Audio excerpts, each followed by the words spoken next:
आज जो है हम लोग जो है लेसन 3.2 का क्वेश्चन देखेंगे बिहार बोर्ड कक्षा। ठीक है, अब हम लोग पहला क्वेश्चन की बात करते हैं। तो पहला क्वेश्चन यह है कि समलंब ABCD में, तो ये हमारा ABC और D समलंब है। इसमें जो कोण A है वो दिया है 100 अंश, ठीक है, और इसमें जो कोण B का मान दिया है 110 अंश। तो पूछ क्या रहा है कि शेष दोनों कोण A और B दे दिया है, शेष दोनों क्या आ जाएगा C और D। इसको पूछ रहा है कि C और D का मान क्या होगा। तो सवाल को सबसे पहले सभी लोग अच्छे से पढ़ सकते हो, ठीक है। तो समलंब ABCD में कोण A 100 अंश तथा कोण B 110 अंश है, तब शेष दोनों कोणों की माप क्या होगी। तो सबसे पहले देखते हैं, जो दिया है उसको लिख लेते हैं। जैसे कोण A है तो कोण A का मान जो है दिया है 100 अंश। इसके बाद बात करेंगे कोण B, तो कोण B का जो मान है वो दिया है 110 अंश। इसके बाद देखते हैं कि जो हमारा नियम होता है, नियम से इसको समझने की कोशिश करते हैं। तो जैसे मैं एक चित्र और बना देता हूं, A B C और D, और यह 100 अंश है और यह 110 अंश है, और इसको ज्ञात करना है।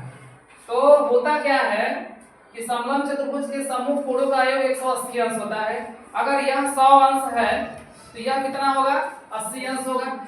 ये 80 आया कहां से, तो 180 में से 100 घटा देंगे तो 80 आएगा।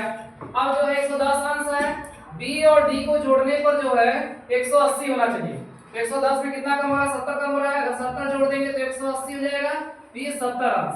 इस प्रकार से कोण C का मान 80 अंश और कोण D का मान 70 अंश हो सकता है, ठीक है।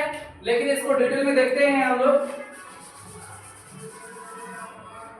अब देखेंगे तो इसका जो नियम होता है कि समलंब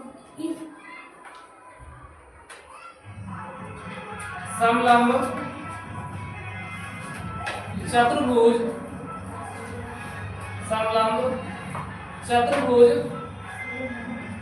के सम्मुख कोणों का योग बराबर 180 अंश। तो समलंब चतुर्भुज के सम्मुख कोणों का योग 180 अंश होता है। इसमें जो कोण A प्लस कोण C बराबर 180 अंश हो जाएगा। अब जो है कोण A की बात करते हैं, तो कोण A का मान 100 दिया है, यहाँ 100 लिख देंगे, 100 अंश प्लस कोण C बराबर 180 अंश। अब देखते हैं, अब यहां से कोण C का मान निकालेंगे। 180 को ज्यों का त्यों लिखेंगे, यहाँ पर प्लस 100 है, अगर इधर पक्षांतर करेंगे तो क्या हो जाएगा, प्लस में हो जाएगा, क्या हो जाएगा, माइनस 100 अंश हो जाएगा। अब जो है 180 अंश में से अगर 100 अंश घटाएंगे तो बचेगा कितना, 80 अंश। तो कोण C का मान 80 अंश आ गया, ठीक है, ये वो आंसर हो गया। अब आगे बात करेंगे कि A 80 के बराबर था, तो ये हो गया 80 अंश। अब जो है A और C को जोड़ने पे 180 अंश हो गया। अब क्या करेंगे कि B और C, क्योंकि B के सम्मुख क्या होगा, D होगा, C नहीं होगा। तो B के सामने क्या हो जाएगा, D हो जाएगा। तो B और D को अगर जोड़ेंगे तो 180 अंश होना चाहिए नियमानुसार। तो लिख सकते हैं कि कोण B प्लस कोण D बराबर 180 अंश। अब जो है कोण B की बात करेंगे, तो कोण B कितना है, 110 अंश है, प्लस कोण D बराबर 180 अंश। अब जो है कोण D बराबर लिखेंगे 180 अंश, जो कहते हैं यह प्लस 100 अंश है, और छांतर करेंगे प्लस 110 अंश है, और छांतर करेंगे तो माइनस 110 अंश हो जाएगा। अब जो है 180 में से 110 हटा देंगे तो ये आ जाएगा 70 अंश। तो कोण D का मान कितना आ जाएगा, 70 अंश। इस प्रकार से कोण जो है C 80 अंश और D जो है 70 अंश हो जाएगा। अब जो है अगले क्वेश्चन की तरफ प्रस्थान करते हैं। अगला क्वेश्चन कह रहा है कि एक समांतर चतुर्भुज की आसन्न भुजाएं 3 समन्वय 2 के अनुपात में हैं। यदि पहली आसन भुजा 6 सेंटीमीटर हो तब उस समांतर चतुर्भुज की परिमिति क्या होगी। ठीक है, दो आसन की भुजाएं दिया है। अगर मान लेते हैं कि पहली भुजा 3 संबंधित 2 का अनुपात दिया है तो पहली भुजा हो जाएगा 3x और दूसरी भुजा क्या हो जाएगा 2x। तो यहाँ पर मान सकते हैं कि माना समांतर चतुर्भुज की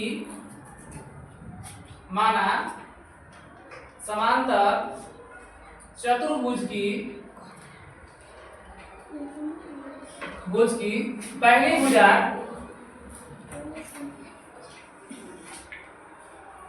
भुजा बराबर 3x। ठीक है, अब इसमें जो पहली भुजा 3x होगा और ये सेंटीमीटर में है तो 3x सेंटीमीटर लिख सकते हैं। अब यहाँ लिख देंगे दूसरी भुजा, जो दूसरी भुजा होगी वह हो जाएगी 2x सेंटीमीटर। अब हम लोग जो है बात करेंगे, इसमें एक भुजा आसन भुजा दिया है, कितना दिया है 6 दिया है। तो प्रश्नानुसार दे दिया है, प्रश्नानुसार पहली भुजा दिया है 6 सेंटीमीटर, पहली भुजा है क्या 3x। तो जो 3x होगा वो 6 के बराबर होगा। तो यहां से x का वैल्यू निकाल देंगे, x बराबर 6 बटा के 2 हो जाएगा। अरे सॉरी 6 और ये 3 जो है बड़ा में भागा में जाएगा तो कितना हो जाएगा बटे में हो जाएगा। तो 6 बटा के 3, अब 6 में 3 का भागा देंगे तो कितना आ जाएगा 2। तो x के मान कितने आ जाएंगे 2, 3 दूना 6। अब क्या करते हैं कि अब हम लोग जो है भुजा निकाल देते हैं, दूसरी भुजा। यहां से दूसरी भुजा ज्ञात कर लेते हैं कि दूसरी भुजा क्या होगा। तो चूंकि दूसरी भुजा हम लोग क्या माने हैं 2x, तो यहाँ पर 2x लिख देते हैं। तो अब क्या करेंगे कि 2 में x का जो वैल्यू है 2 है, 2 से गुणा कर देंगे, 2 दूना के 4। अब जो है दूसरी भुजा 4 सेंटीमीटर हो गया। अब इसका जो है दूसरी भुजा 4 हो गया और अब यहां से ध्यान देंगे कि जो पहली भुजा है यह 6 है, इसका वैल्यू 6 हो गया। दूसरी संलग्न भुजा क्या हो गया 4 हो गया। और यह जो चतुर्भुज समांतर है, तो समांतर चतुर्भुज में क्या होता है कि सम्मुख भुजाएं बराबर होती हैं। अगर यहां से यहां अगर ए भी 6 है तो डीसी का मान भी क्या हो जाएगा 6 होगा। क्या होगा 6 हो जाएगा।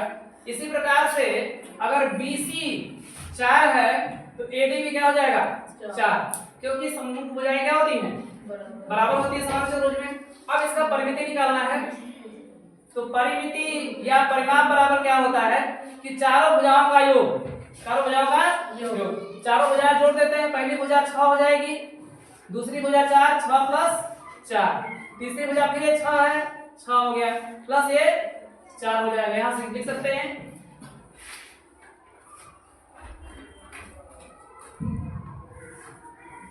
ठीक है। तो अब इसको जोड़ देंगे, कितना हो जाएगा ये 6 4 10, 6 4 10, 10 10 20 और यही 20 सेंटीमीटर इसका परिमाप होगा। आज के लिए बस इतना ही।